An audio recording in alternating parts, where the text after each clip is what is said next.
అనగనగా ఒక ఊరిలో రాము అనే ఒక కుర్రాడుండేవాడు. వాళ్ళ కుటుంబానికి చాలా గొర్రెలుండేవి.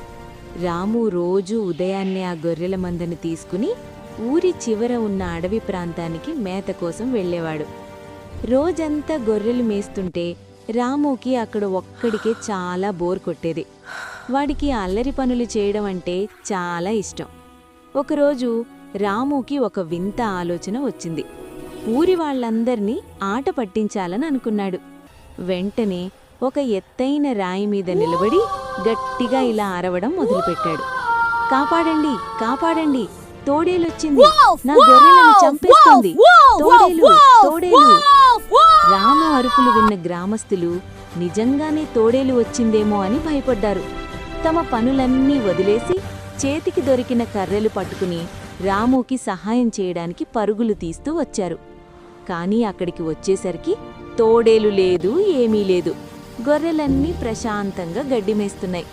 రాము మాత్రం ఒక చెట్టు కింద కూర్చుని గ్రామస్తులను చూసి పగలబడి నవ్వాడు. మిమ్మల్ని ఎలా మోసం చేశాను? తోడేలు రాలేదు, నాకు బోర్ కొట్టి సరదాగా అలా అరిచాను. గ్రామస్తులకు చాలా కోపం వచ్చింది. ఇలాంటి పిచ్చి పనులు చేయకు, మా సమయం వృధా అయింది అని తిట్టుకుంటూ వెళ్ళిపోయారు. కొన్ని రోజుల తర్వాత రాముకి మళ్ళీ అదే బుద్ధి పుట్టింది. మళ్ళీ గట్టిగా తోడేలు, తోడేలు అని అరిచాడు. గ్రామస్తులు మళ్ళీ పరిగెత్తుకుంటూ వచ్చారు. ఈసారి కూడా తోడేలు లేదు. రాము మళ్ళీ నవ్వాడు. గ్రామస్తులు తీవ్రంగా కోపపడి మరోసారి ఇలాంటి అబద్ధాలు చెబితే బాగుండదు అని హెచ్చరించి వెళ్ళిపోయారు.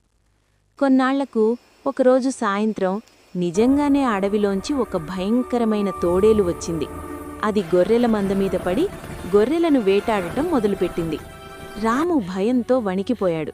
ఈసారి నిజంగానే ఏడుస్తూ గట్టిగా అరిచాడు. కాపాడండి బాబోయ్, నిజంగానే తోడేలు వచ్చింది, దయచేసి రండి, నా మాట నమ్మండి. ఊరిలో ఉన్నవాళ్లు రాము అరుపులు విన్నారు.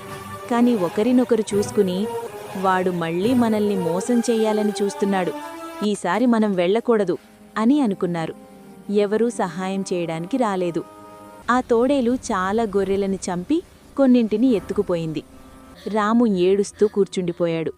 తన అబద్ధాల వల్ల ఎంత పెద్ద నష్టం జరిగిందో అప్పుడే అర్థమైంది. నీతి: ఎప్పుడూ అబద్ధాలు చెప్పకూడదు. అబద్ధాలు చెప్పేవాళ్లు నిజం చెప్పినప్పుడు కూడా ఎవ్వరూ నమ్మరు.